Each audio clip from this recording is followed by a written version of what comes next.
I work for the British government.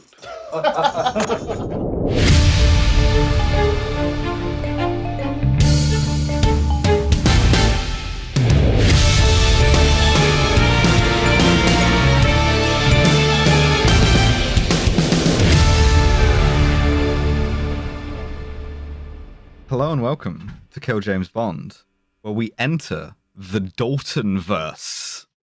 We are done with Roger Moore. We will never see him again. We will never have to think about him again. I am Alice Caldwell-Kelly. Joining me, Devon, Abigail Thorne. Hello. How you doing? It's a whole new era. That's right. We have Prodigal Bond's son is here. We have entered the 1980s. And this is the thing, right? We're well into the 80s at this point. But it feels like there was this weird hangover, right? Where as long as Moore was doing it, as long as it was this like old-ass man, like the real 80s never really started to bite. And now we're thoroughly into like modernity. And listeners, right. I'd like to start this new era with a question. And that question is, yo, you ever heard of Wales? Because that's where James Bond is from now. That's right. And my man has a Welsh accent that leaps out in a very amusing way.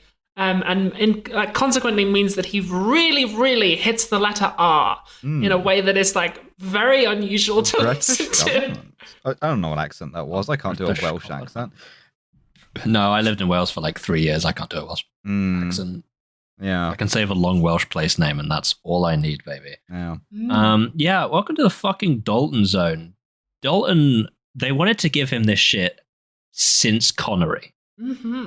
They asked him if he wanted to when Connery left, and he was like, no, I am 20. And then they went, all right, fine. And then as soon as like Roger Moore had even a slight wobble about playing Bond again, they were like, Dalton, do you want to do it? Dalton, please, Dalton, listen, listen. Tim, Bud. We've written half a script for you already, and then they had to make Roger Moore do that script, which is why... Like they're making Roger Moore put on the Timothy Dalton mask again. Which is why Fear Eyes Only started with them just like obliterating Blofeld. Yeah. It was to try to tie Timothy Dalton, who was supposed to be the Bond, back. But now, lo and behold, time has come. The stars are right. Timothy Dalton is James Bond. They finally got him. Finally accepted. He said yes. From Aberystwyth, and now he's here. He's looking a little bit more distinguished than he used to. What they make him do. He's got like an obscene looking like chin ass. He has like an ass cleft. Oh my god, the chin ass! It's difficult to look at sometimes. You feel like you just put a bikini on that thing, you know? That's right, baby. James Bond is young and sexually threatening again. Oh. God damn it. That's right. It's terrible working for the British government, isn't it? I've been working for the British government in the valleys.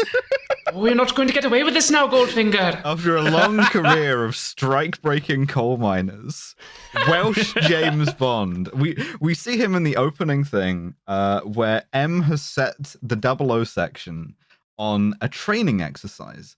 They have to go to Gibraltar, jump out of a plane. The line that I pulled for this was, Your objective is to penetrate... Okay. Always is. And the SAS are down there waiting for them, and they have to like outwit them and like mock blow up some radar installations on Gibraltar. So these three 00s, it's 004, 002, and our man, are all in balaclavas, and they jump out of the plane in a very cool skydiving sequence. Yeah. They get down to the ground. 004 gets immediately shot by the SAS with paintballs because it's a training exercise. And then the SAS guy's like, ha, you suck, I got you. Oh, mate, you've been shot with a paintball, you have. And just for real effect, all of the SAS are wearing like issue woolly pulleys and berets. 100%. Fantastic. Like Sterling submachine guns. We see that there's an imposter on the mountainside. Now listen closely, 007. Your mission is to infiltrate the Rock of Gibraltar, but there is an imposter among you. Yeah, complete those tasks, 007. James Bond. Right, that's enough of that. Yes, because that was my joke. There is a Soviet imposter. Never actually clarified, not related to the main plot of the movie. Never actually said where that guy comes from, particularly. Yeah, it is. There's an imposter on the mountain, and as 002 is rappelling up the mountain, the imposter's at the top, and an SAS guy comes up behind him thinking he's a 00 and shoots him with a paintball and goes, you're dead. This guy turns around with a real ass gun and wastes the motherfucker before he sends a little message down 002's wire that we don't see yet. Then he cuts the wire and kills him. And it's like, oh, fuck, this is so good. I love this sequence. Yeah, my notes here just say, when did they start making competent thrillers? Because this opening sequence is good. Here's my casting note is they deliberately cast 002 and 004 as guys who looked a little bit like Lazenby and Moore. Yeah. Just sort of as like a bit of fun, you don't know who the real Bond is, apart from if you've looked at the posters. And then we see the chin ass, and we get a little bit of subtle James Bond theme just to establish who he is. I thought that was quite clever. And Bond chases down the assassin who is like making good his escape in a stolen Land Rover. And we get like quite a competent chase scene. Bond like jumps onto the front, the guy's shooting up at him, Bond is like stabbing down with a knife, they like fight in the speeding car, Bond headbutts him, which means he's developed a new attack. That's right. And I mean, Bond kills him, of course. The Land Rover goes over a cliff filled with explosives, Bond parachutes out and the guy blows up. But that's your introduction to Dalton and his chin ass. Oh no, not quite. Because as he's parachuting down, there's a yacht underneath him with a sexy lady on it. Oh yeah. There's like on the phone going, I wish I could find a real man. And then like Dalton drops down and then he doesn't say the charming line right away. He just says, I need to use your phone. He takes the phone off her, calls in, is like, yo, this is Bond, like I'll report in an hour. And then like she offers him a glass of champagne. It's like, well, you join me. And he goes, better make it 2. And that's it. Better make that an hour and 5 minutes. He's not fucking sick intro. No, it's good. It's really good. I have 2 specific notes. The first is we're going to be really complimentary about this movie for approximately 50% of the runtime. Yes. At which point we might change gears, but enjoy this. The first half of this film is incredibly good. It's so good. It's legitimately really good. I wrote down here, like, don't you fucking dare make me like a James Bond movie for my podcast, the premise of which is that I hate these fucking things.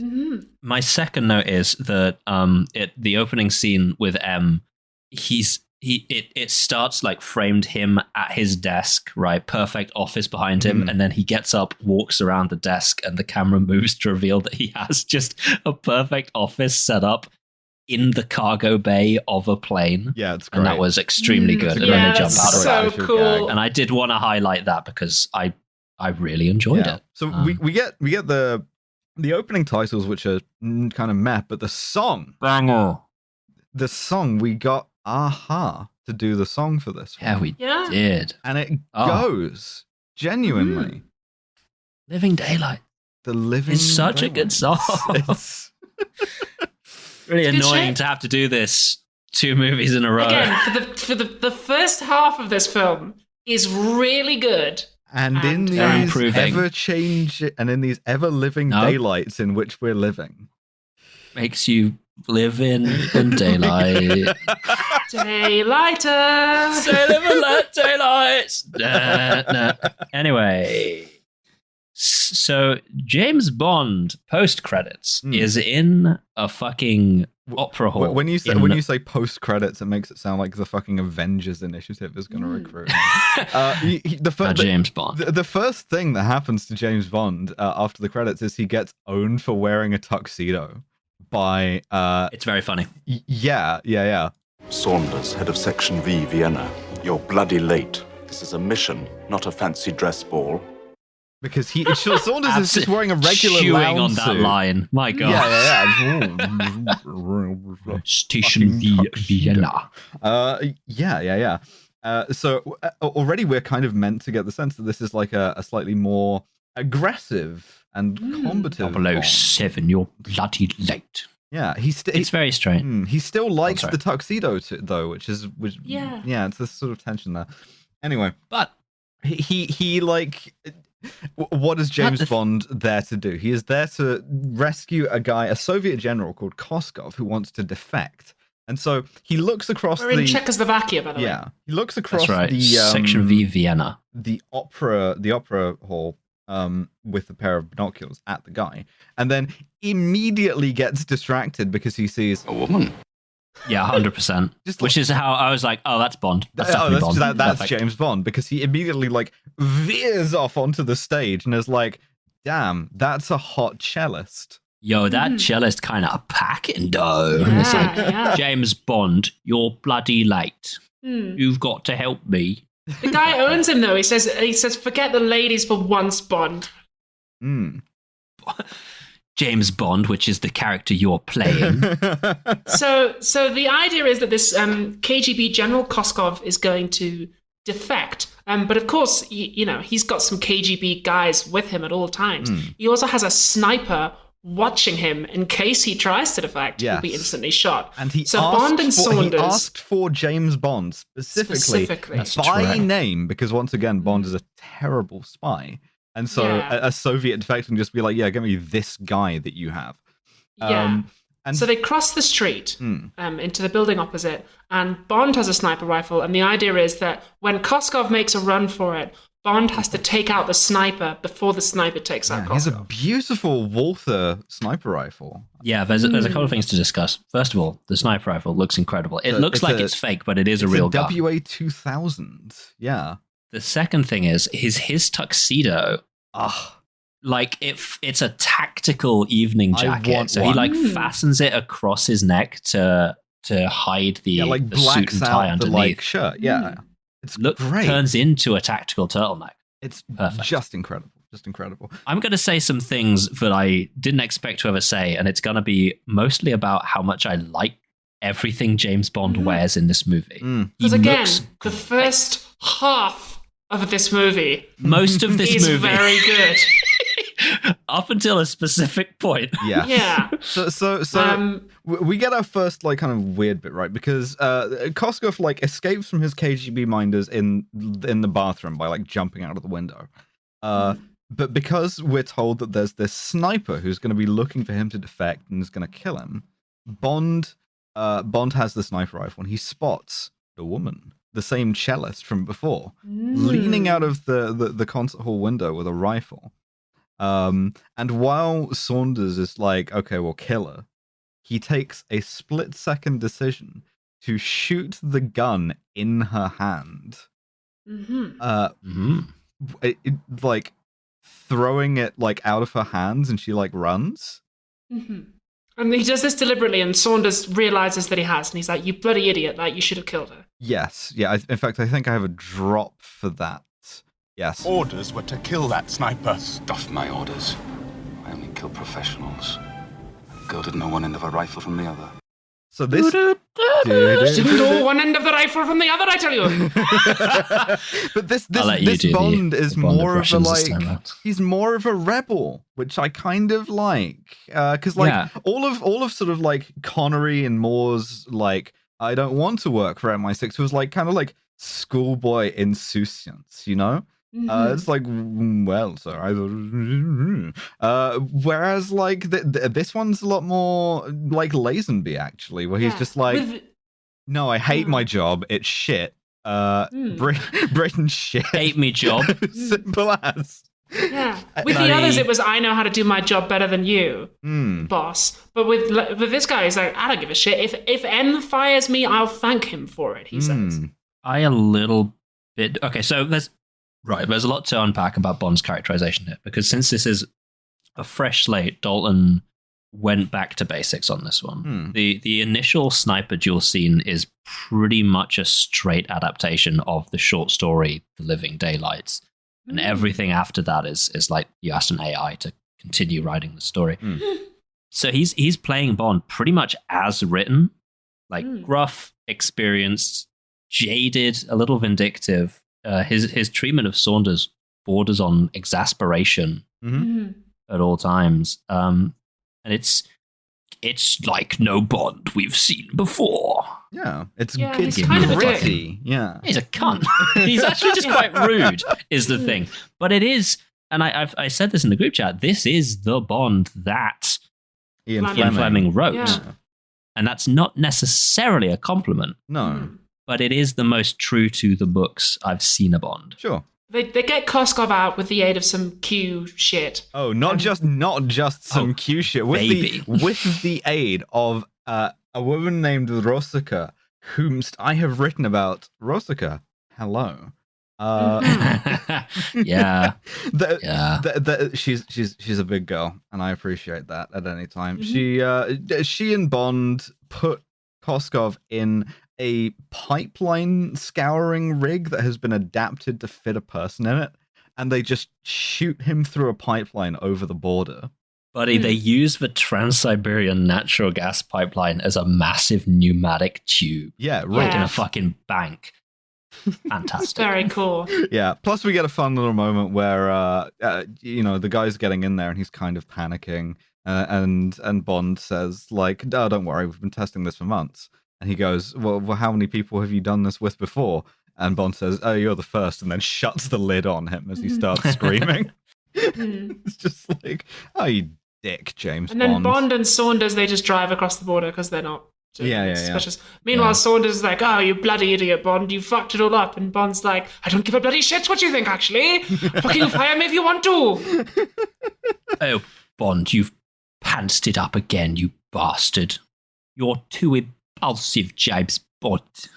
I'm going to stop doing that impression now. Many social classes there. James Bond, you fucking cunt.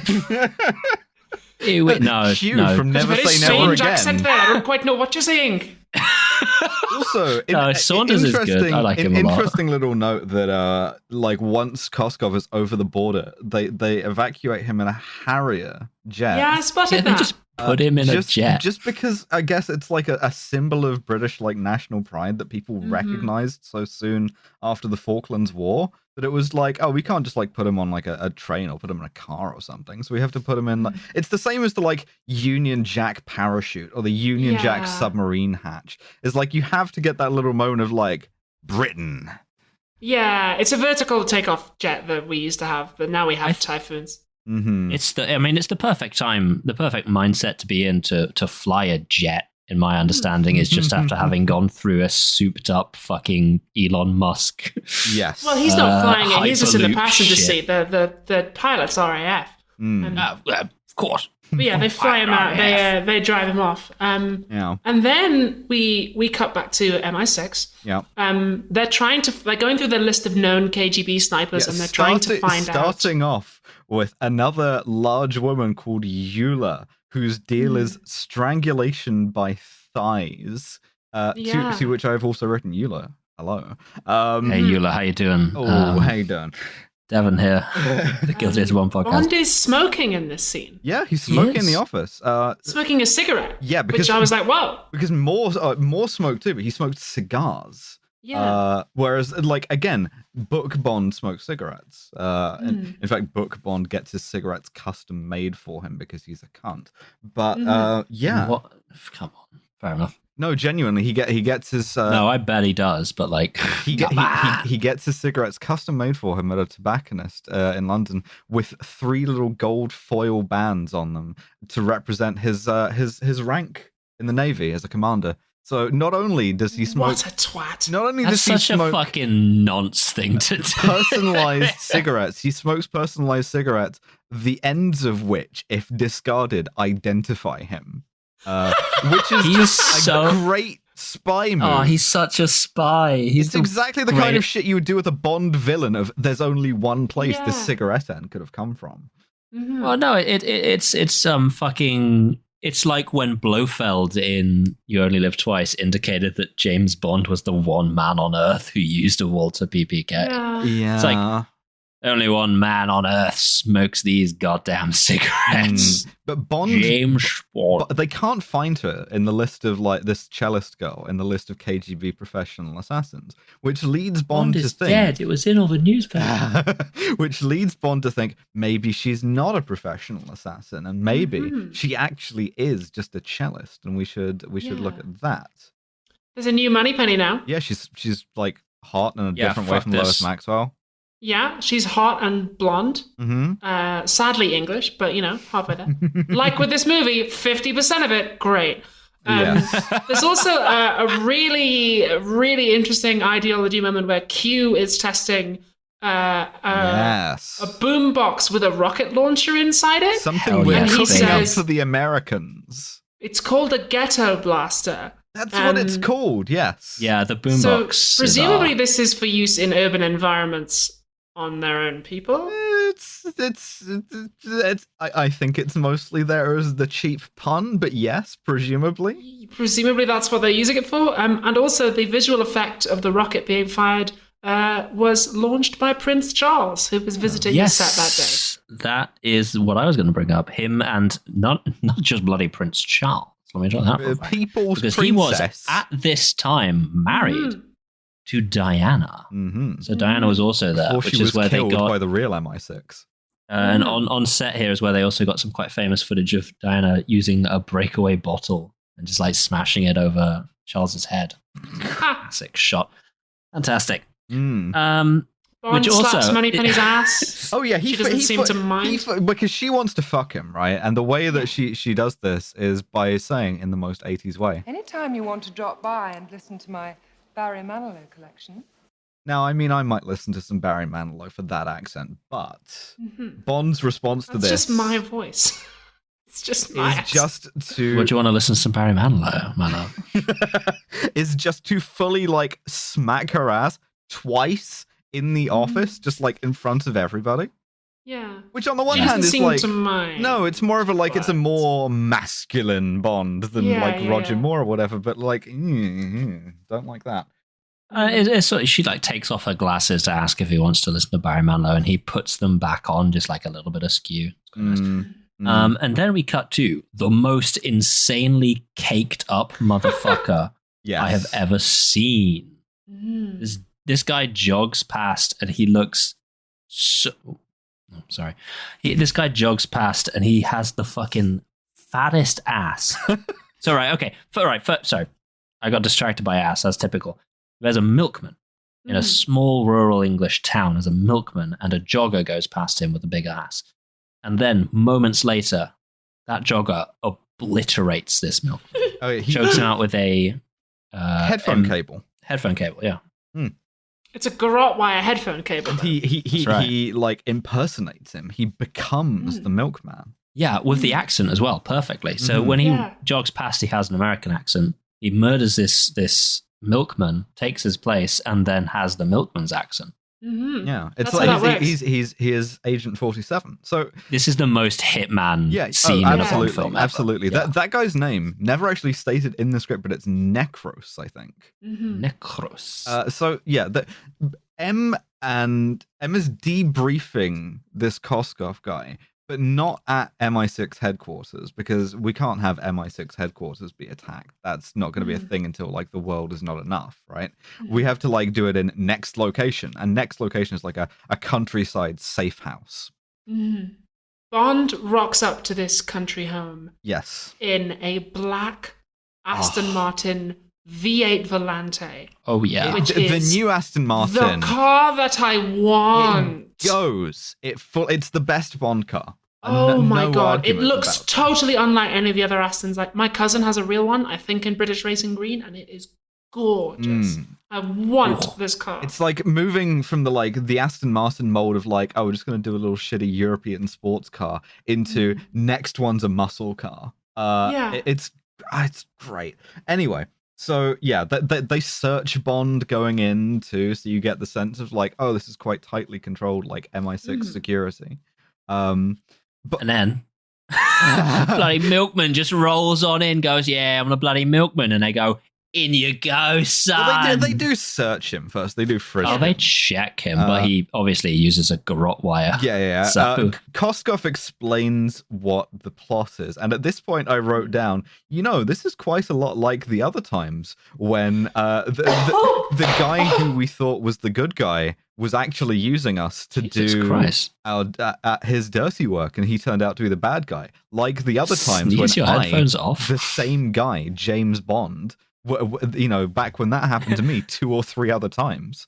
Remember the multiple times in which this has happened to me? Probably fine to not be worried about this. Yes. So Koskov says that there's this Soviet plot called Schmerz Death to Spies. Because our boy Gogol has retired, and has been replaced by this guy Pushkin, who is apparently like a lot more fucking zealous. And he's starting this like death to spies program. Yeah, it's going to be like an intelligence war. Like the KGB are going to start killing British and American agents, which means they're going to start killing Soviet agents. And Koskov is worried that like this could spiral into like actual shooting war. Pushkin was supposed to be Gogol. Yeah, which would have made a lot more sense, because the vibe here is like both Bond and M privately afterwards go, wait a second, I've dealt with this Pushkin guy before and he seems nice, you know. It was supposed to be Gogol, but Walter Gotell was ill and he couldn't get insured to be on set.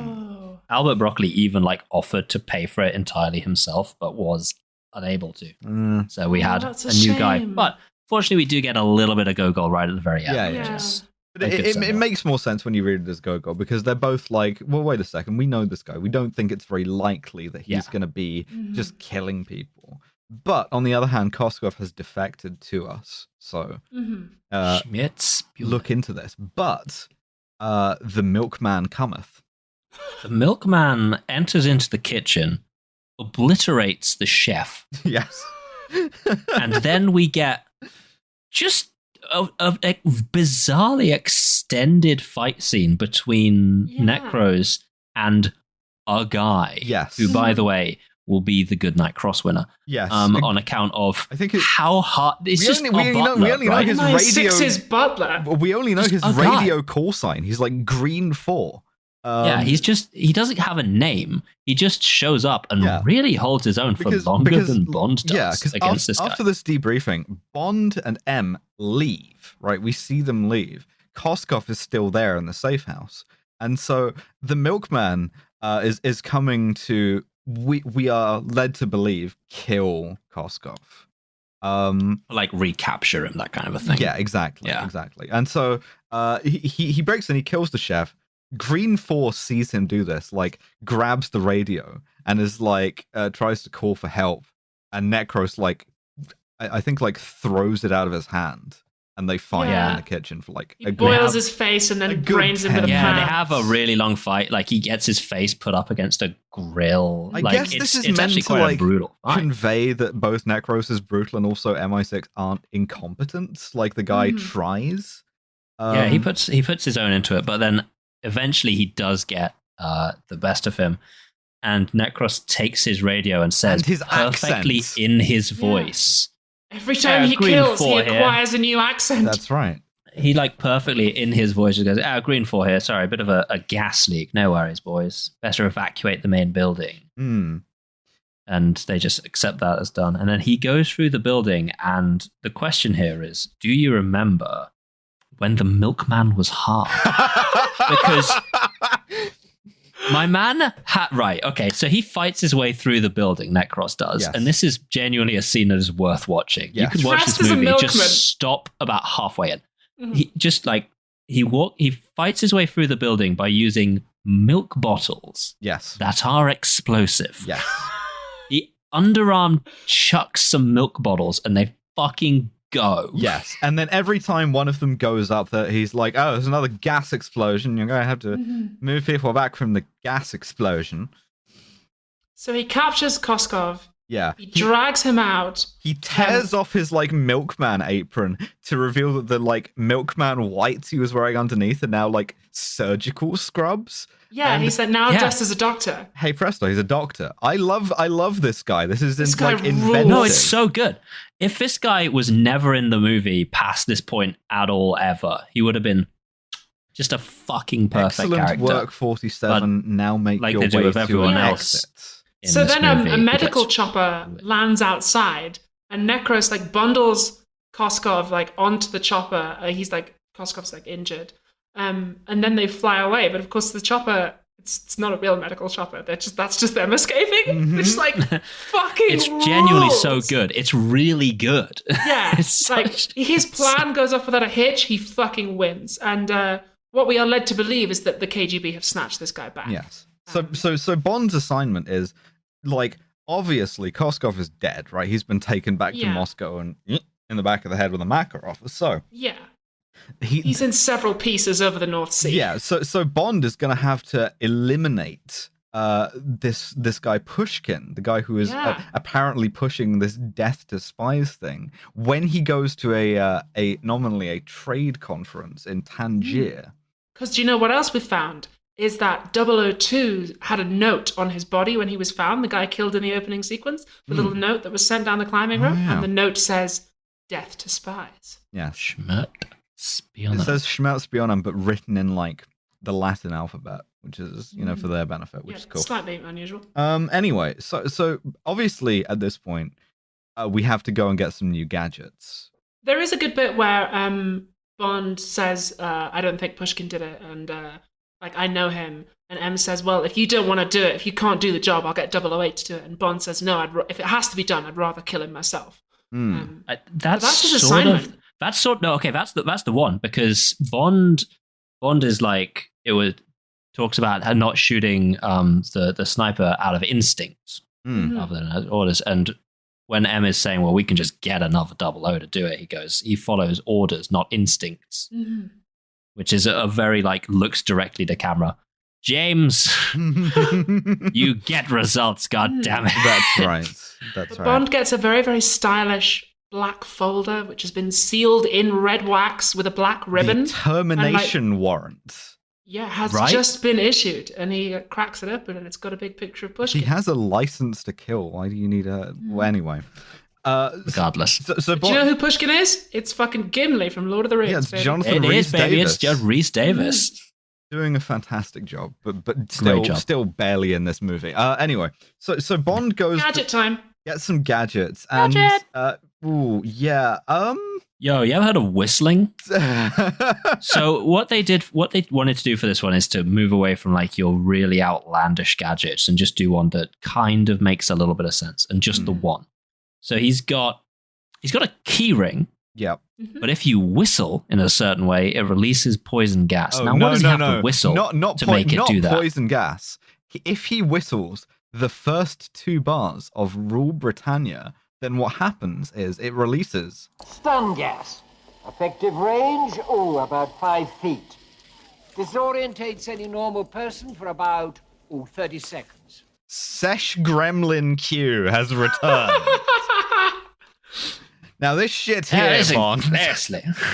This is the heaviest shit we've got. You're going to want to be out of range when this goes Real off. horse tranquilizers, Bond.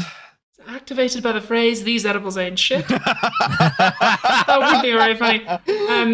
And also, if you wolf whistle, then it explodes. Yes, yeah, and that's his one non-car related gadget. Yeah, yeah. No, it's 2. There's I hate to be a bother, but there's 2 gadgets. First of all, they're both the same gadget, but there's 2 different whistle modes. Well, fine, okay, but the key whistle ring is his only distinct thing. The first whistle sets off the stun gas. The second blows it up. Meanwhile, Blonde Moneypenny has found the cellist sniper by looking not for snipers but for cellists who've recently been injured, and she finds, hey, is this the woman you're looking for? She's playing in Bratislav in the next few days. So Bond's like, right. Milovi. Yeah, so he's like, before I go and kill Gimli from Lord of the Rings, I'll go and track down this girl. And so he jets off to Bratislav. And he sees her get arrested off the tram with her cello case, and she leaves the cello case on the tram. Which is quite a good scene, again, because it's like a KGB guy takes her away, and there's no fucking dialogue at all. It's just James Bond doing on some a tram. spy things. Yeah. Watching the most KGB-looking ass motherfucker. Oh, leather jacket, wide guy. grey slacks, white shirt, white button-down shirt, and black tie. Yeah. Yeah, just walk onto the tram, take her, and just leave the tram. And Bond takes her cello case, and when he looks inside, it has the sniper rifle, the same one, he knows it is because it has a mark on it where he shot it, and he finds that it's loaded with blanks. It's real spy shit. First half of this movie, really good. I was like, ooh, what a twist. Yeah. So it also has a card with her address in. Bond goes to her address, and she has a photograph of Koskov. And Bond deduces this woman is not a KGB sniper. She's Koskov's girlfriend. And And he So is why? using her to make his defection seem real Yes. so that he can feed them misinformation about Pushkin. And more Yes. so even than that, he was trying to have her killed. Yes, by Yeah, Bond. but she having her doesn't be the seem to sniper. know this. So that because she knows too much about what he was up to. Mhm. So he's just like erasing some loose ends here. And also, another sentence that I hate saying, James Bond's fit in this fucking scene is really good. He's got like a Yeah. cable net black sweater with a leather jacket over it. I tell you what, he sells a leather jacket better than Roger Moore did in the script Yeah. written for Dalton.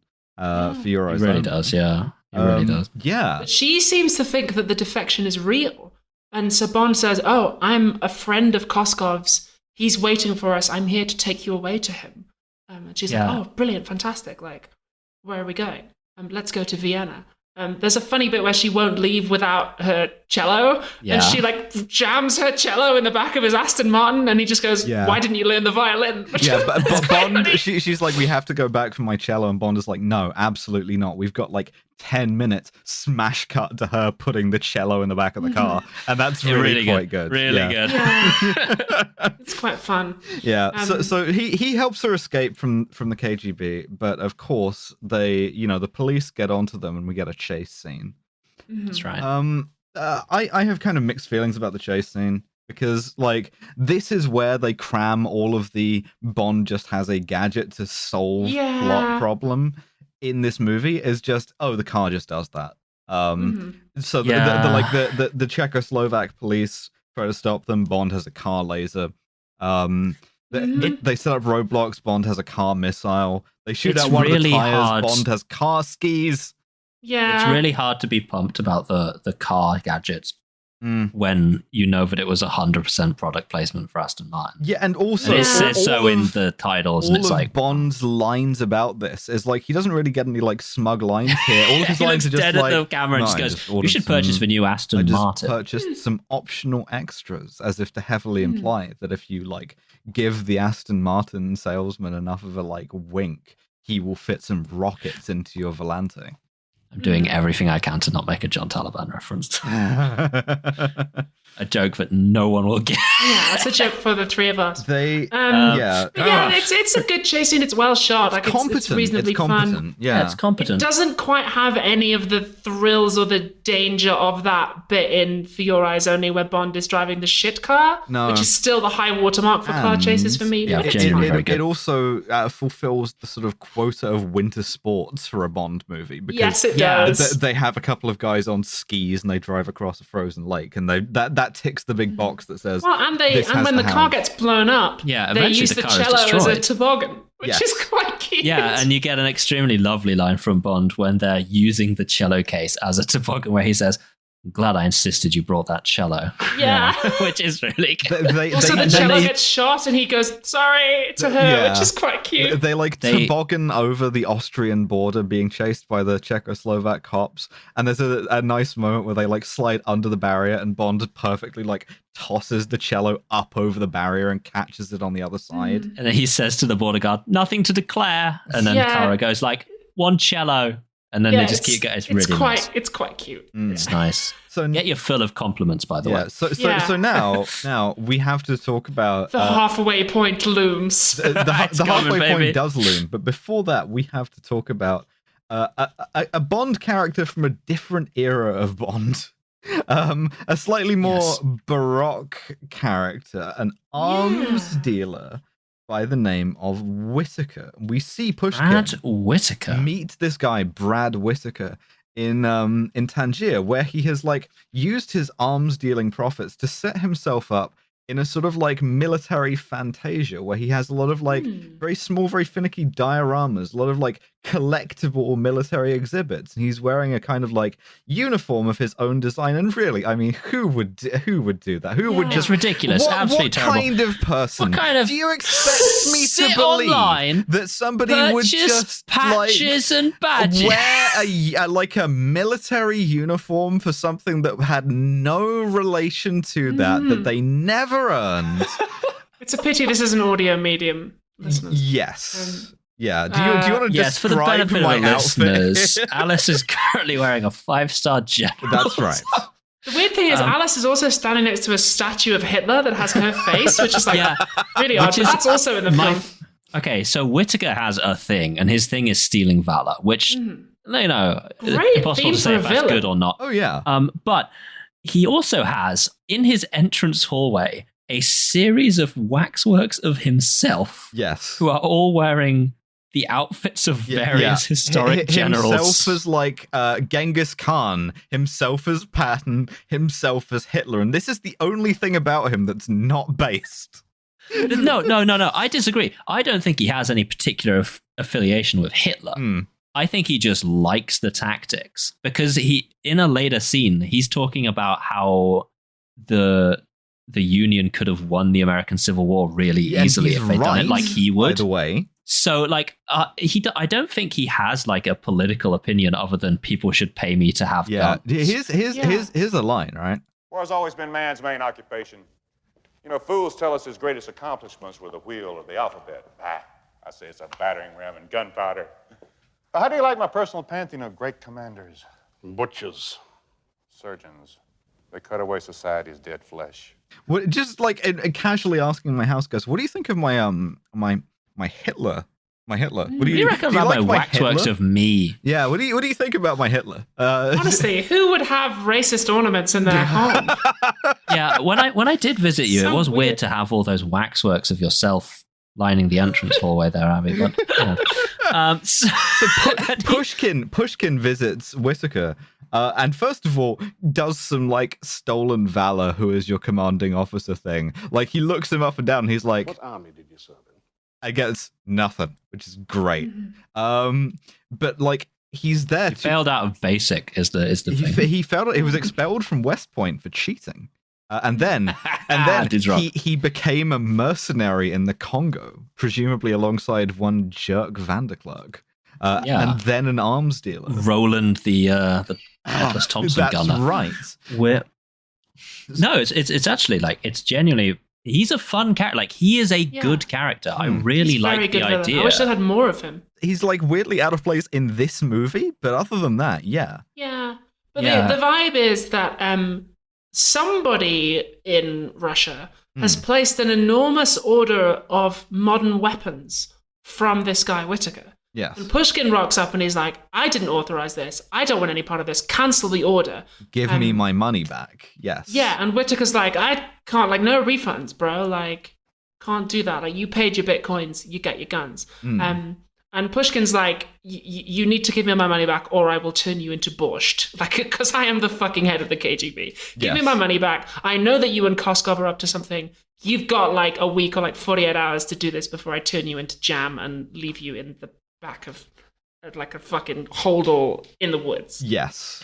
This is where we start to get the ideology that will ruin the second half of this movie because he has a line regarding the Anglo-Afghan War, which is that the Anglo-Afghan War was essentially not won because the British didn't win that war.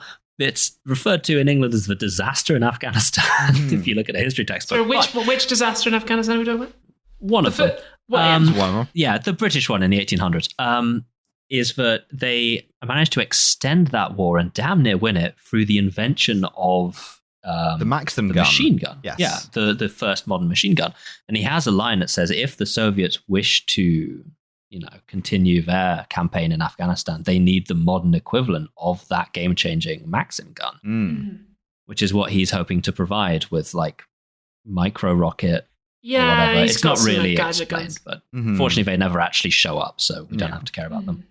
So Bond and Kara arrive in Vienna, and they have this sort of extended romance sequence, I guess.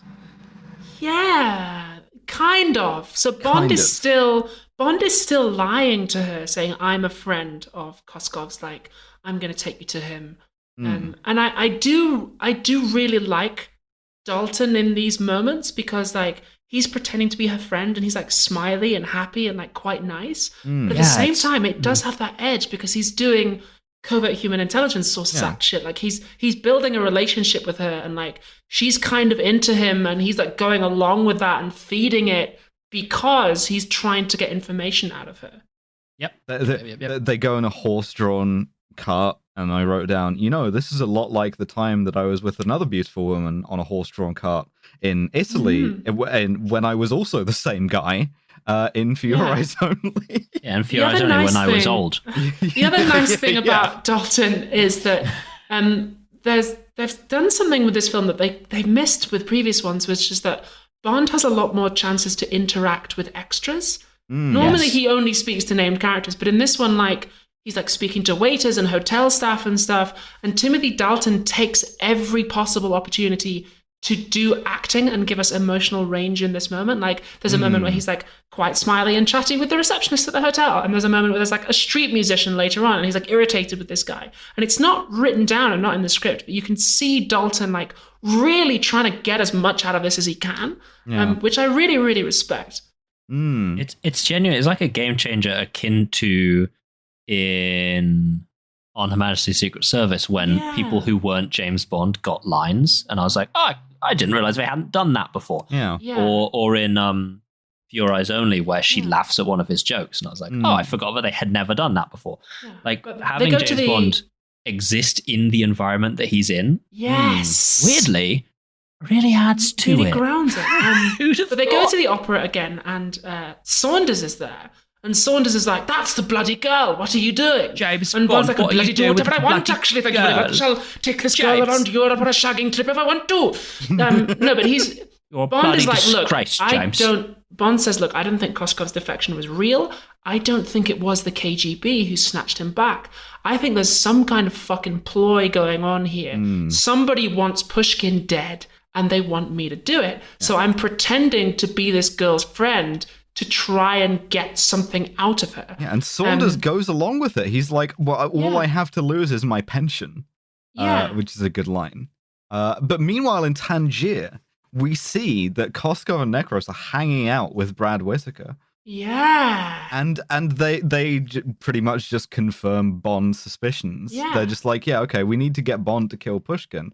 Well, he's not doing it though, so we need to like goose him a little bit. We need to kill another British agent in order to like provoke him. So, but Bond gets Saunders to get Kara a British passport, and they agree to meet in like under the big Ferris wheel in Vienna. If one of those dots stopped moving, Ferris wheel. And we get another sort of weird scene of them going to the carnival, and some of the details I quite like. Like I do like Bond just winning her the like big cuddly toy at the shooting thing, at the shooting gallery. Such a good shot, and the guy's like, please no more. It's just, really like good. Heavily implied. He's just been there for like an hour, just like. But they go up on the wheel. They kiss. And then Bond again. It's so like it's really bad. It's big flashing sign saying covert human intelligence sources act. Like this is like fully skeevy because he is lying to her. Oh yeah. At least they don't have sex. Oh, the line he has is like she's like I'm not sure I want to. It's impossible. I think, and he's like, don't think, just let it happen. Horrid. This is legal if you're a British police officer now. But Saunders rocks up and Bond meets him, and Saunders like, yo, cool, here's the passport. By the way, I figured out who bought that cello, because it's a Stradivarius, really valuable. She probably couldn't afford it on a cellist salary. It was bought by this guy, Brad Whitaker, the arms dealer. And Bond's like, oh shit, like how does he fit into all of this? By the way, what's that balloon salesman doing? I've written the balloon salesman has a huge ass. It is now Bond gets his sidekick killed o'clock because we have to establish danger, but we can't kill Bond, so we have to kill someone close to him. So Saunders leaves, and as he's leaving, he steps through the automatic doors, and we see Necros activate a little fucking like mechanism he has put on them, which I guess like crushes Saunders. Slams that door shut hard as hell. The glass shatters, and it's not ever like Saunders' body is not ever shown, only ever Bond's reaction, which is visceral. Oh yeah, and Dalton does a good like revenge vibe, as we will see in License we will to Kill. see. And there's a balloon by Saunders' body that has "Death to Spies" written on it, and Bond is pissed. And then and then Carla's like, "Oh, shall we like go and enjoy the fairground?" He's like, "No, we're leaving in the morning. Fuck you." No. The best line in that scenario is that Kara goes, "Did you hear from Georgie? Did you get the message from him?" And he goes. And he like looks into the middle distance where the camera is, and he goes, "It's fully like a sitcom shot. Like, yeah, I got the message. I got the message." And I was like, "Yeah, the 1980s, so good." Yeah, the hour mark looms. It's coming, baby. There's a point in my notes where I know that it becomes bad, and it's 2 down from here. Yes. Mm-hmm. So Bond goes to Tangier. He follows Pushkin. We see him. He's shagging. He's shagging. We see that Bond like spies on Pushkin with a pair of binocular glasses, which looks so funny. I'm gonna make that'll be the episode art. Episode 100%. art. He looks like 100%. Drill. Again, because Pushkin be shagging, it's so obvious this was written for Gogol. Like it should have been Gogol. Yeah. Anyway, so that's the entire movie for Living Daylights. Thanks for coming along. There's a couple more scenes. It's when he gets on the plane. Not yet. It's the plane. There's another. I can time this. Another 7 minutes of good movie. Yeah, I love this scene. Okay, it's a good scene. It's misogynistic, but it's a good scene. Yeah, Bond breaks into Pushkin's hotel. He like takes his girlfriend hostage.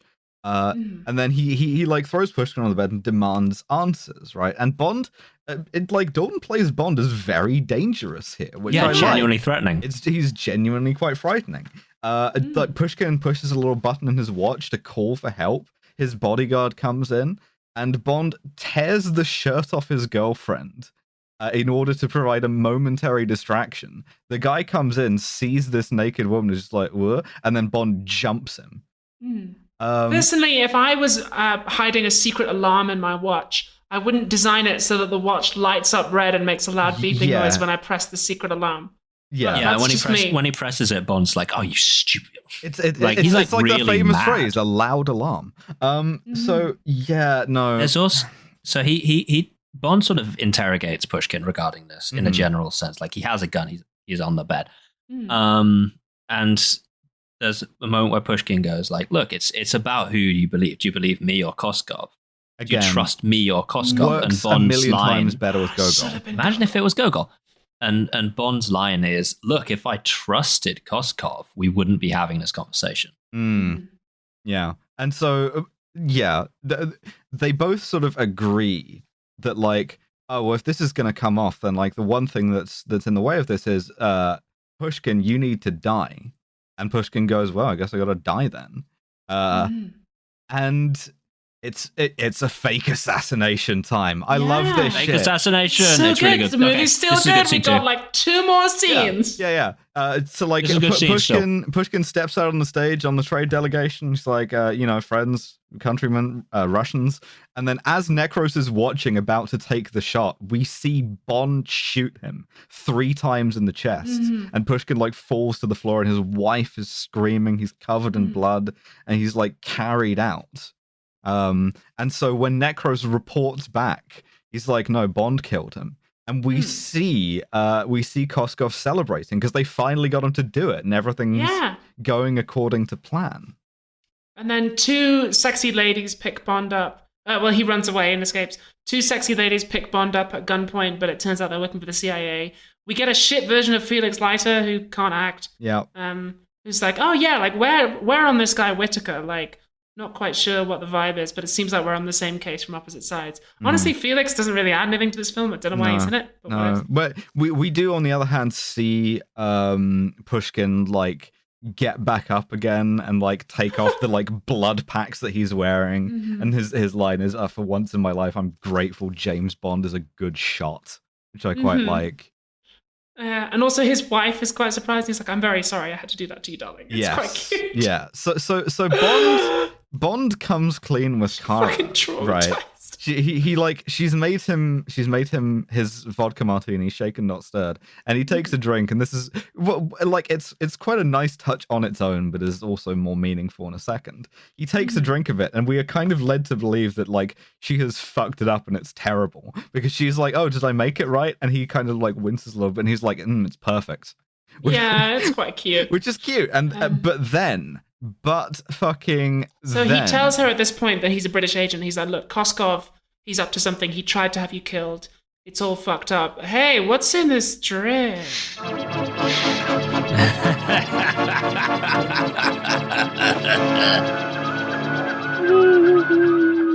Yeah, she slips him a Mickey, and what I choose to believe at this point is Bond dies, but Bond aspirates on his own vomit or whatever. Yeah. The rest of this movie, the end of the movie. No. What I choose to believe is the rest of this movie is Bond's dying DMT thoughts.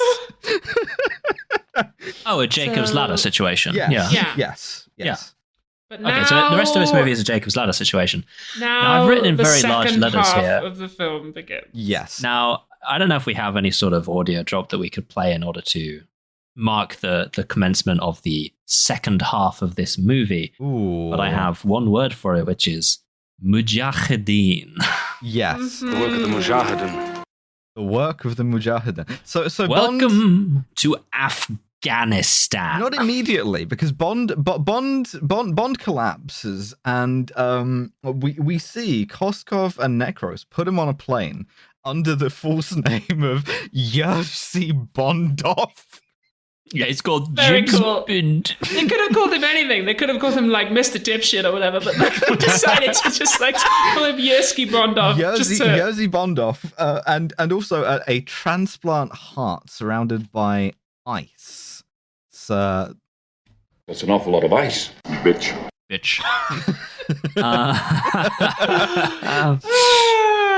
But they get on the plane, they wave them onto the plane, which is fine, okay. But sure. But Bond is captured. This Sure, wonder where that happens. plane's going. Yeah, We'll get there. We'll get there. Kara sort of wakes him up, and she's like, "Oh, I realized you were right, and you weren't evil, and I'm gonna help you." So she gets him his just before he was knocked out, he like points to the bruise on her arm and he says, "You got that when you were shot by a sniper. It was me. I shot the rifle out of your hands. Like, I'm on your side. I didn't kill you." And she's like, "Oh my God, you're right." Yes. So she slips him his keychain again, but then. Welcome to Afghanistan. They touched down in Afghanistan because at the point this movie was made, Soviet Union was in Afghanistan. Mm-hmm. That's right. Koskov We is will like save the world. redefecting as a KGB general. He's like, his plan here is to go, I was on a secret mission from Pushkin. I have successfully fed the West disinformation, and I brought home the guy Pushkin's who killed Pushkin, and also, because he can't resist throwing Kara under the bus here, this other defector. Just go ahead and put both of them in prison. And also, please put me in charge of the KGB. Yes. And buy a lot of weapons from my friend Brad. So Bond and Kara are thrown in Afghanistan jail. Mm-hmm. Yes, jail brackets Afghanistan. Jail brackets Afghanistan, where the jailer is from the Soviet Wirral. The accent here is like, Didn't tell you to get down. That's a Russian man, baby. Yeah, he's Russian, baby. He's either Russian or Afghan, and I don't. Yeah. None of those. There's an Afghan man in one of the cells. They're gonna throw them in the other cell, and then presumably Shah. He's got this big beard. Kill them later. But he's got the knockout gas. He's got the knockout gas, and so he whistles the first two bars of Rule Britannia, and he doses up Soviet Wirral guy and the guards. And then there's a big the gas isn't actually that useful. It's like he's stunned for a second, and then he has a big fight with Bond anyway. Yeah. It's about exactly as effective as just a gas coming out of it, rather than you could a gas have sprayed him with Lynx Africa, and the effect would have been the same. It pretty much takes out the other guy. I guess so.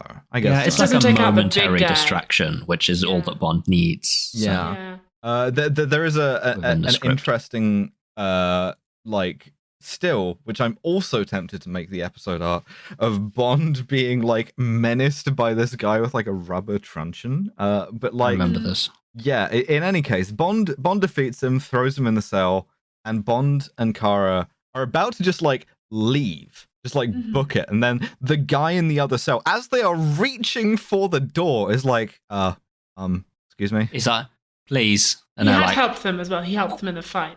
Yeah, and He like Bond restrained tosses the him guy some from the keys. bars. Yeah. So that, as an afterthought, they leave him out. They let him out. they don't like. They have let this guy out of the cell in the middle of a Soviet airbase, which is like, And Yeah, it's like, what are you Carla gonna even do? says that she's like, "We're free," and Bond's like, "Carla, we're in the middle of a Soviet airbase in Afghanistan." yes.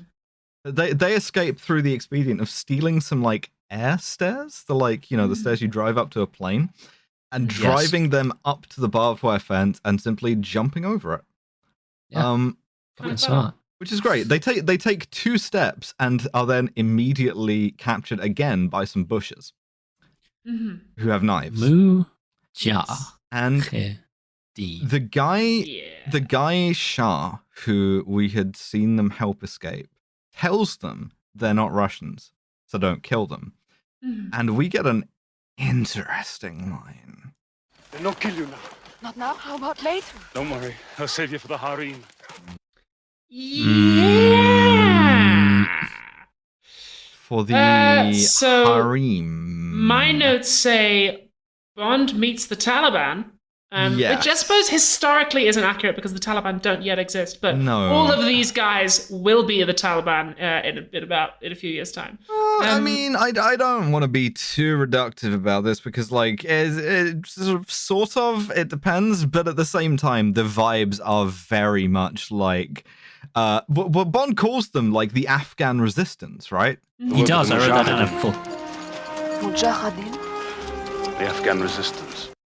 To Afghanistan resistance, don't you know? To the This Soviets. is the Bond film where they were like, hey, the Mujahideen, these guys fucking own. That's These are cool. right, We should because- give them money and guns That's if right. possible. That's right, because they see the same guy Shah cleaned up and like shaved a little bit, and Yeah, and he sounds like a fired Oxford gentleman. yeah. My name is Cameron Shah. Please forgive the theatricals. It's a hangover from my Oxford days. Yeah, and Bond goes, oh, this reminds me a lot of the time when I spoke to a Bedouin arms dealer in a tent Yeah. in Egypt. I mean, who- this is when just I was so- also With the the light same of Allah, man, bless this tent. and that guy also went to Oxbridge because I'm It's the just same so guy. unrealistic that a leader of an Afghanistan-based militant group would have been educated in the West. I mean, like, I can't think of anyone else. Probably fine. It's probably But fine. Bond says, "Hey, I work for the British government." At which point, all of these guys just laugh, which is very government. correct response. There's like the British public will simply not identify with the leader of the Mujahideen unless their head is a guy called Cameron Yes. who talks with like an old boy and went to Oxford. Yes. So But these guys, they fully react the same way that my Romanian driver did the other morning when I told him I was from England, where he just went, Oh, young British. Hello, yes, young lad. Yes, I'm Afghanistani. I'm here to do the resistance against the Soviet Union. So Bond Oh, wants them to like go attack the airbase and kill Pushkin. And Cameron We Shah. also do not talk about the ideologies of the people resisting the Soviets No, at No, all. not for a fucking second. We also don't talk about the ideologies of the Soviets or the Afghan people that they are working with. Do Nope. not talk about that. Nope. So Cameron is just like, oh, I can't do that, old chap. It's suicide. However, you are going to accompany me on a drug deal. After you've had sex with this woman. Yes. It's so fascinating that the script of this movie treats this Soviet invasion of Afghanistan as essentially the first time anyone has done anything to the country of Afghanistan, Yeah. despite the fact that in the script, like Brad Whitaker makes reference to the British Empire being in Afghanistan in the 1800s. There's a bit where like they go into like the Mujahideen camp, right? And I wrote down, imagine doing the Q office bit here. Oh, Yeah. please. I want that They very should have done Rockman's it. Tea Party. Oh, closely, 007. This is a Stinger missile. They should have done it. Also, a lot of the subtitles at this point say things like all chattering in Afghan, like they're the fucking sand people. Which like is... Afghan is a language that exists. Oh, Bond says that in the script. He's you like, might be thinking of Pashto, perhaps. Bond calls her beautiful, and then he says, that's beautiful in Afghan. Yeah, the language Afghan of the people of Afghanistan. Yeah. Fuck, I hate this. Listen, Can we go back to earlier? Can we just talk about the earlier scenes again? No, we are that's the end of the movie. stuck with Jerzy Bondov for the rest of this movie. And so also, listeners, it's not just that this film starts to get real weird, problematic. It's that at this point, it starts to drag a bit. It's not really clear what's happening. Every Bond movie why. is a half hour too long, and in this case, they put the half hour in one easy segment. This film is like Necros in that it has a fat ass. Yeah. Every single Bond movie overstays the third act. We've not met a single one yet that fucking manages to have a tight ending. No. So James Bond accompanies the Mujahideen on an operation. But he doesn't know it's a drug deal. But until he looks in one of the sandbags with the red cross marking on them, and he sees that's heroin, and he confronts in fact, it's not just heroin, it's heroin. And so he confronts Cameron about the fact that he is doing drugs? Using drugs? Using drugs? The Dalton line is selling dope. which is also going in the big drug button, play order random. Using drugs? Heroin. Using drugs? Selling dope. If you want to, and again, I want to fucking be clear here that the people who you are supposed to think are the good guys are abusing the protected marking of a red cross to smuggle fucking raw opium. Selling dope. And that's you got to get money somehow, hey? Dalton, who is wearing a shamar at this point, actually he's wearing a lungi at this point, is you shouldn't be selling dope. And Cameron Show's I don't have to answer to you. How else am I going to deal with my shit? And he's kind of presented as the sympathetic character here. How else am I going to try and crush all the left-wing people of Afghanistan who want you want to know how fucking resist the Soviets? The Red Cross is the game Prison Architect was sued for having a red cross in it. You can't use this. No, but Jerzy Bondov this is fully does not a care. crime. No. Yes. So Bond tries to make because we see that they're selling the dope to Koskov. Koskov is trying to double deal on this and get a quick profit, selling opium.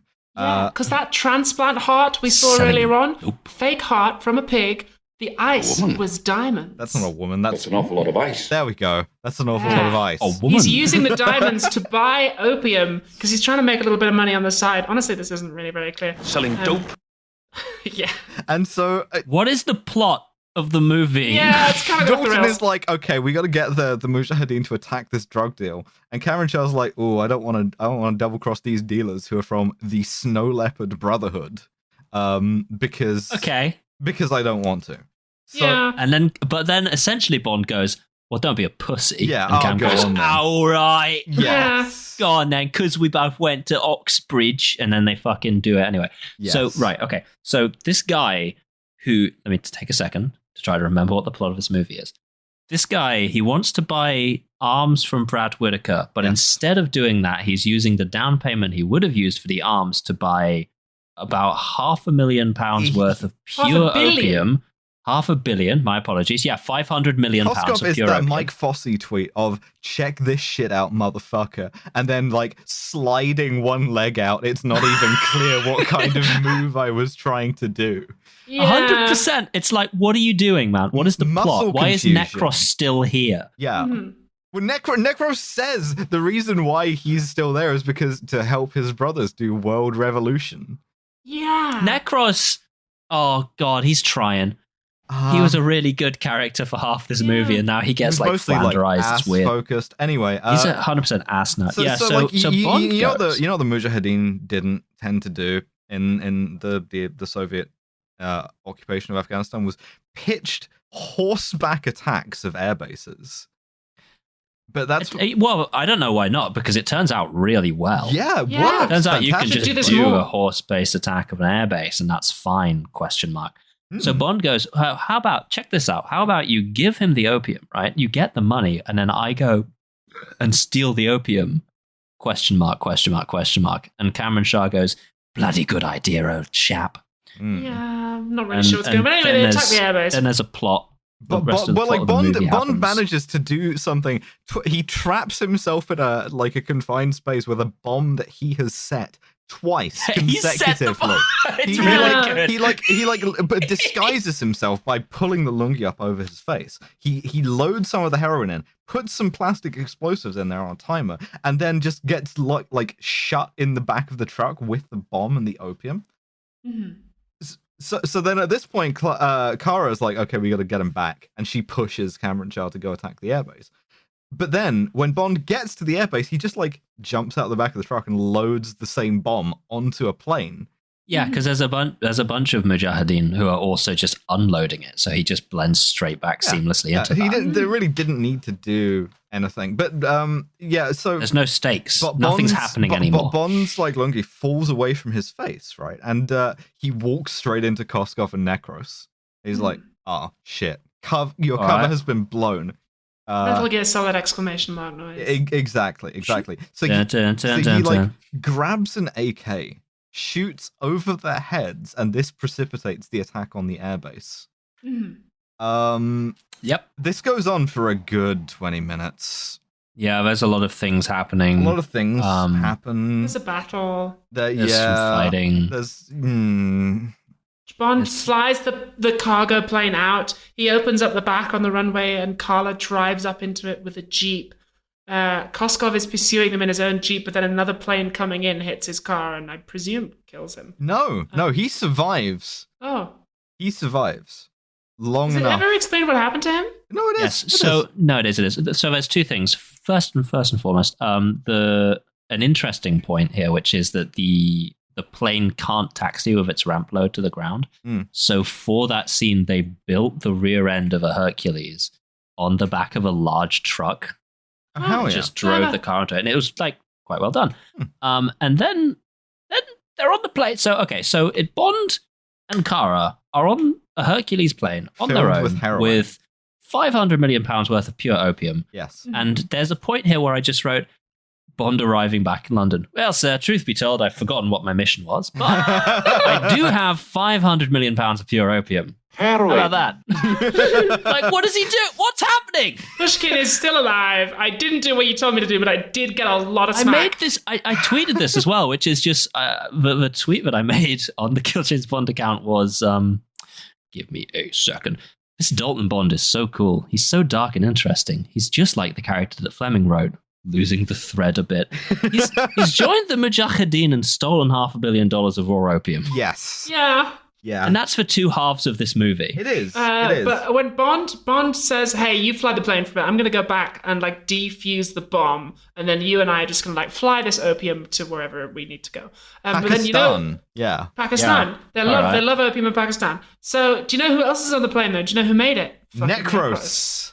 Oh, I hate this scene. This didn't happen. Bitch made. Yeah, Fuck this. They fight. They end up on the cargo net full of heroin coming out of the back of the plane, and Necros is like grabbing onto Bond's bootlaces. And then in something I kind of like about this is Dalton, like he pulls a knife and he like very deliberately like cuts through his own bootlaces and kills Necros by dropping him off the plane. And the thing that I liked about it is A, how deliberately murderous it was, but B, Truly. I wrote down no smug line about giving Necros the boot. Yeah. No, that's right. He didn't do it. Anyway, moving on. Bond then climbs back up, goes into the cockpit, and Kara says, "What happened to Necros?" And Bond goes, "He got the boot." You fucking made it so far. I'm the thing that I owned. hate is that Kara, he's just said to Kara, listen, hold this steady. Mhm. And what Kara does instead is pull a big lever that opens the back end of the plane, ? Not really And clear then- why. And then just fucking pulls those sticks hard back so that it tilts up and the heroin cargo net falls out of the back She's trying of the to plane. kill Bond. That's the only It's explanation. fully a situation she engineered. Oh, yeah. I don't know why she did this. Anyway, Necros, he doesn't scream actually, but they did dub him screaming in afterwards, which... Because, like, if you look at him in the shot, his mouth's completely closed, which would was have been he better. Supposed to, like, what, a lavalier on a really long cable.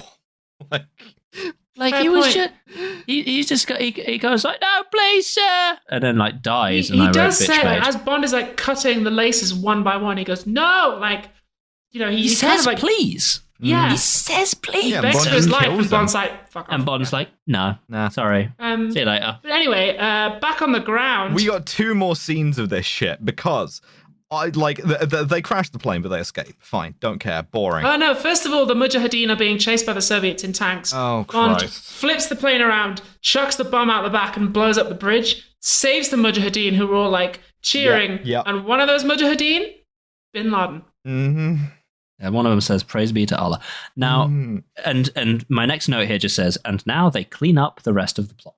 Yes. Like, Leiter helps Bond to infiltrate Whitaker's mansion. Felix Leiter, who was also in this movie for Yes. no First reason. of all, we have to reset the stakes. So Bond still has a shitload of heroin in a AC-130 Hercules or whatever. So in order to get out of that, they get in the car that's in the back of the plane and they drop it off and the plane explodes. So that's the heroin done. Okay, fine. We're good. No more heroin. Apart from all the stuff that fell out the back, which Bond 100% knows where it is. So you can just go get that. Then they clean up the rest of the plot. Yes. They drive to Karachi. There is quite a nice line where they see the sign to Karachi and Bond kind of quite idly says, I know a nice restaurant in Karachi. We could probably make it there for dinner. And then they drive up. It's like quite cute. That was nice. That was like first half of the movie Bond appearing for a second. Yeah. So I think this last scene is good again. 2 last I scenes. would- 2 last scenes. 2 last scenes. Okay, I like this last scene. Bond infiltrates Whitaker's mansion where he is just sort of playing with his dioramas, and honestly, you'll just hate him because he's autistic coded. He's just having a nice time. But okay. we got a fucking inbox message last time you made that joke. Really? Yeah. I'm allowed to. I would love to have a bunch of little dioramas. Anyway. I would love to have a bunch of little little dioramas. Little, like, scene. To have a high-tech gun. It would be the same, but like instead of me, like I would have all of that diorama and then also there's a Gundam on there. And I don't mention it. And I'm like, listen, you see what they could have routed General Lee real easy if they had a Gundam. Whitaker tries to shoot Bond with some high-tech guns and body armor. Yeah. Bond uses the wolf whistle key wing. Key wing. The wolf whistle key wing. I'm Jonathan Wass, and James Bond is using a wolf whistle key wing. But he uses it to blow up a statue that falls on Whitaker. Statue of Wellington, because there's some good because lines. As Whitaker is like chasing Bond through the thing, he is like owning him with military history facts. All of which are correct, by the way. When he's like, he has one line which is really Meade good. was too cautious at Gettysburg, and like he could have like won the war right there. Grant would have done that, and it's like, yeah, that's kind of correct. And then he's like, oh, well, you're hiding behind Wellington. That's funny. You know, he had to like get German mercenaries to beat Napoleon. That's also kind of correct. But then he is crushed by a big bust of Wellington. He does get one good line, which is a reference to Dr. No, where he comes out with a fucking like bulletproof suit on, right? Yeah. Bond shoots him a couple of times, and then he says, "You've had your 8. Now I'll have my 80," and just fucking opens fire, which I enjoyed. And then he dies. Yeah, he's got a rifle with a little like bulletproof shield on the front, like Rainbow Six it's nice. Siege. Anyway, yeah, man, got that Tachanka shit going on. It's cool. Yeah. And then Pushkin shows up. Yeah, and Bond says, "Oh, he met his Waterloo because he was crushed by." Yeah, statue of Pushkin. At this point, Koskov emerges, and he's like, he tries to like do a bit of quick thinking. He's like, Yeah. "Oh, thank God, I've been held hostage here the whole time." It's really, sells it Kind as of well. bold for trying it because like Bond is standing right there and is like, there's no reason why Bond wouldn't go, "No, you're not, you fucking liar." Like, They make perfect eye contact as well for a bit, and Bond's he's like, "I'm gonna fucking try it." Pushkin has a fun, but he fails that speech check because Pushkin is like, "Oh, comrade, I'm so glad you're here. Put him on the next flight to Moscow." Beat in the diplomatic bag. It's like, yeah, fucking get his ass. Put him in the fucking bag. Yeah. So Yeah. then we see Cara is performing in, I don't know, France maybe, with a bullet hole in her cello. It's London. It's in whatever. Because she Royal Albert Hall? mentioned previously that she wanted to perform someday in the Royal Albert, so here she is here doing it. Well, anyway, she meets with Gogol, who is in this movie for a second, who gives her a visa, but also then The Taliban. Cameron Shah and a couple of like guys fully wearing militants. Just fully wearing like tactical vests and shit show up, and what the like worst aged line in this movie, because the intent is clearly different from the way all of us would read it now. Yeah. These guys show up and Cameron Shah goes, Sorry we missed the concert. We had some trouble at the airport. Can't imagine why. I can't imagine why. And it's like the reason why is because they're like all armed and scary and shit, but like You read that now. Yeah. They've had some problems at airports before. Yeah. Between this movie being made and us watching it. Not to be reductive. No. But Carla goes into her dressing room, and this moment gave me a little bit of hope, actually. That Carla goes into the dressing room and Bond is there with champagne, and because he was supposed to be on a mission, like M says, oh, he's not here, and I think the last line of the movie, he says, I wouldn't miss this performance, and they kiss, and it made me hope that like maybe they're going to do this thing now where Bond like has a girlfriend at home who's a cellist. That would be a really interesting direction to take the series in. I hope that we see her again. I'm almost certain that we won't. No. That would have been a really good way to end it, but sadly. I do have an idea, right? They had an idea for how they were going to make. They had. Do you want to take this one, Dev? I would be truly honored. Remember Maggie Thatcher showing up at the end of Theorizing? I have heard of this. How did that sound again? Was it like maybe like Well, really, Mr. Bond. For the benefit of a listener, Abby took her headphones off to avoid hearing Margaret really, Thatcher there. Mr. Bond. You bastard. You fucking whore. All right. So they planned to do something very similar, except remember, Charles and Diana had visited this set. So they wanted to do a similar ending where they had Charles and Diana call up Bond and be like, That's great right. work, 007.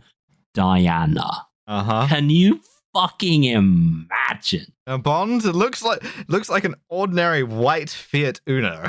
But Did she die in the course of making this film, or was she just like, no, it was after that. No, I think she was killed by after a taxi driver. Mm. That was a joke. Sorry. That was a joke.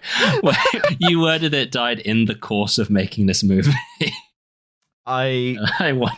But you know what? It didn't hit, and that's fine. I've been recording for about 2.5 hours. That's right. So I'm happy to stop. That's right. And that's the movie. Is we end on her and Bond just hanging out in the dressing room. It's nice. And it's the post-credit song is The Pretenders. Very nice. Yes, The Pretenders. What makes a man? But we have a science-based system. We do. We have a science-based system. It's called the Scum system. Now, after a very specific problem with the previous movie's the Scum adjusted system. Scum system. Wait, what? You haven't run this by me. No, we haven't. I haven't planned anything either. It's like ERA. You know, you have to adjust the Scum system every once in a while to keep it current because, like, I know. I think that this is like what they're doing with A-levels. They keep making it harder. I think if the Bond films get better, then that's good. All right, fine. We have a Fine. system. It's a science-based system called the Scum system. It is where we rate this movie on its SMARM, cultural insensitivity, unprovoked violence, and misogyny. Now, I'm going to start with a low one here, I suspect. SMARM. Yeah, remarkably little smarm from him. Every line that he does deliver that's like one of the smarmy puns feels like they were like, okay, now do the fucking pun. Yeah. Timothy, do the fucking pun now. There's Like, a he bit doesn't about look like he food. wanted There's a to. bit about like, I'm glad I made you bring that cello. Like, Yeah, but Seems also, like he's got better material, but he is still smart. But also, I found one thing, which is that once you cut the smarm out of it, it stops feeling so much like a Bond movie. Like, the first half of this movie, it's good, but it's also, like, kind of just a regular thriller. Like, it doesn't feel very and like, we're going to run into this problem even more with the next one, about which I have a lot of thoughts, License to Kill. But even the Living Daylights, it's like, how much of this feels distinctly Bond, and to what extent is Bondness tied up with that smarm? I mean, like, imagine having Albert Broccoli come to you with his hat in his hands every time a Bond actor has even murmured about stepping down since the late 60s. Yeah, and you're just like, no. Please, Mr. Dalton, sir, might you play a bit of Bond for me? No. And the time that you finally say yes, and even the fact that he said yes in this one was like, was barely going to happen because he was wrapping up filming of a different movie. Yeah, at the time. Yeah, Hot Fuzz. He was wrapping up filming of a different movie at the time, and he almost said no because he still had some shit to do for it. But fortunately, there was a delay which allowed him to say yes. And the time that you finally say yes, Albert Broccoli looks you dead in the eyes and he goes, "Great, welcome you're going to join the Afghanistan." Mujahideen." Yeah. Like, imagine if I would only do one movie. Imagine if Dalton's first movie had been For Your Eyes Only. That would have been good. Yeah. But I reckon like maybe a 3 for the smarm. I'd go lower. I'd go lower than 3. I'd go 2. No, I would honestly say 2. He's got the line at the start where he says, "I'll be in an hour. Better make it 2." He doesn't even really sell that though. That was like no. I think he sells 3, it. Fine. Yeah, okay. I could see 3. Fine. I'll let myself be argued up, but like under protest. So it's more than him. It's more than on Her Majesty's Secret Service. Oh, why don't you file a motion in dissent then?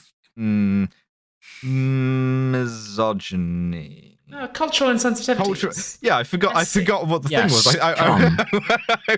I went for Remember Scum? Yeah, because the thing is, right, because I've been thinking about the word smarm, and also I've been recording for 2.5 hours. I thought of the word smug, and I was like, oh, the smug system. Second letter in smarm is M. For misogyny. That's right. No. Cultural insensitivity. So he goes insensitivity.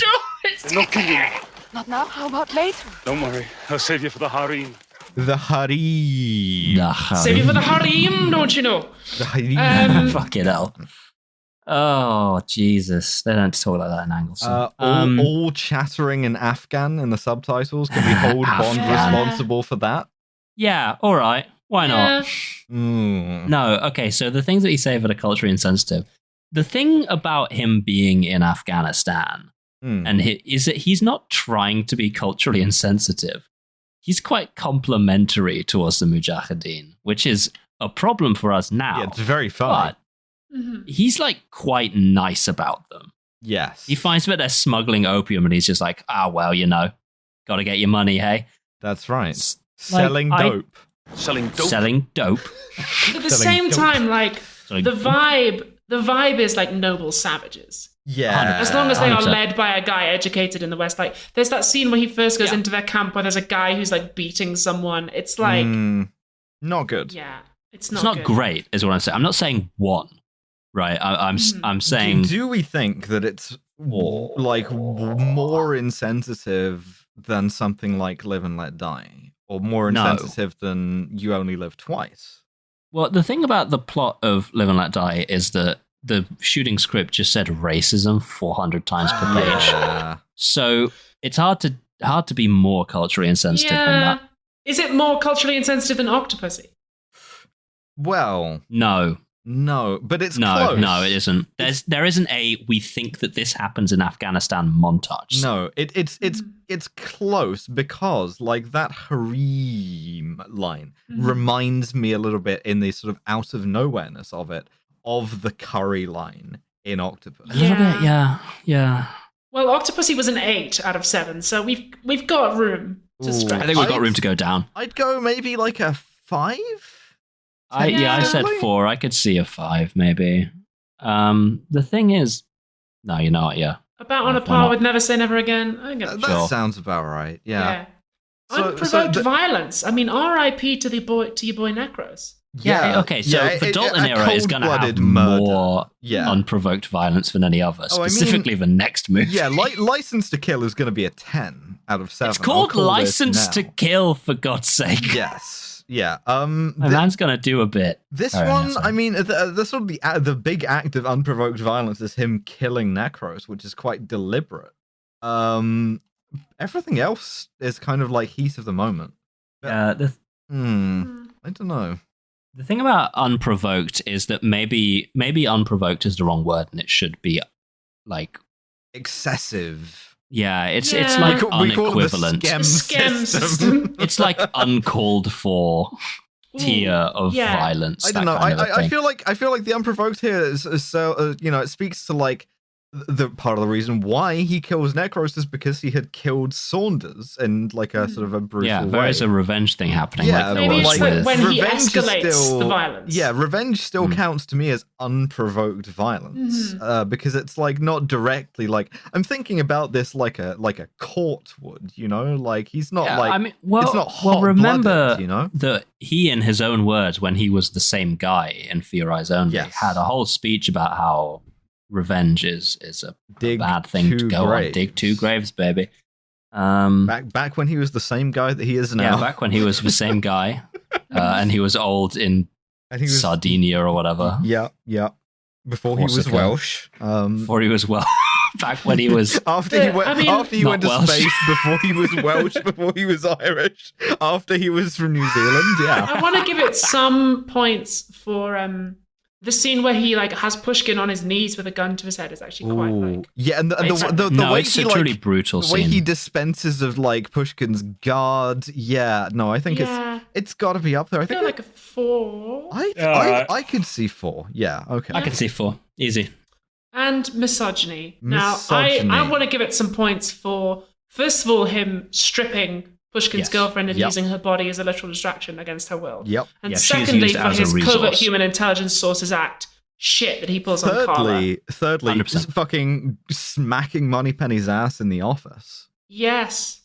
This film does not really respect la dame. Fourthly, the harem. The harem. Yes. The harem. Ali Harim Bey. Carla doesn't really have a whole lot to do besides be lied to by James Bond. No. It's up there with a 5 or a 6. I'd say 5 maybe. Yeah? Yeah. Cool. So that leaves us with... Don't you meow at me. I'm about to finish recording. I'll let you on a second. That's Dev's white Persian cat. That's the cat that I've been stroking throughout recording. That leaves us with a 17, which is pretty low. Not the lowest we've ever had, but, that sounds about pretty moderate. right. It's also the same as Dr. No, and also Moonraker, so pretty middle of the road. Same as Dr. No, perfect. That's 20 years of Bond, reset. And we're still back at... Tell me, does the toppling of American missiles make up for having no hands? Yeah. What a good line. Could I have that again? I would love to hear that all of my drops for Dr. No are quite quiet, but I will give you the line. They are, yeah. The one line that I went back and bass boosted was... I'm feeling Italian and musical. But, I do have the hands one. Oh, we can't all be geniuses, can we? Tell me, does the toppling of American missiles really compensate for having no hands? Fucking got his ass. I almost miss Sean Connery as the thing. Yeah. That's what Bond sounds like to me. Back when he was feeling Italian and musical. Back when he was feeling Italian and musical. They had the woman in yellow face. She her pussy got me acting Italian and musical. Kronstein Rosette.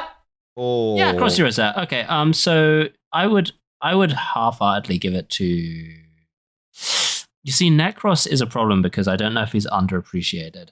No, he's But the other guy would be Brad Whitaker. Yeah.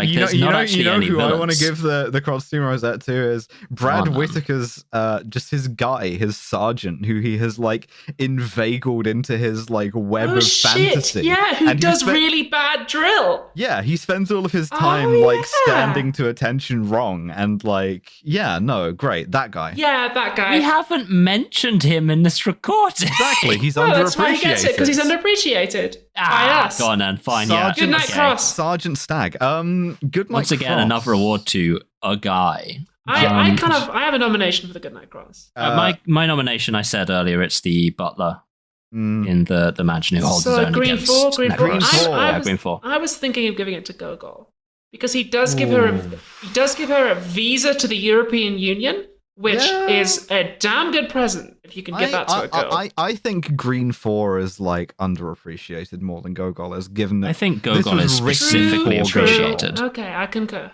Yeah, Green Plus, 4. plus Gogol already has like 6 orders of Lenin. Yes, true. He's good. Oh, yeah, no. So what are we doing next time, Alice? We are doing, after a bonus episode, the next mainline Bond, license revoked as it was shot as, but then That's so retitled cool. to License to Kill, a 1980s roaring rampage of revenge as Timothy Dalton goes a bit Miami Vice. I'm revved. All right. Well, thanks very much for listening to Kill James Bond. F's in chat for Geronimo the Alpaca.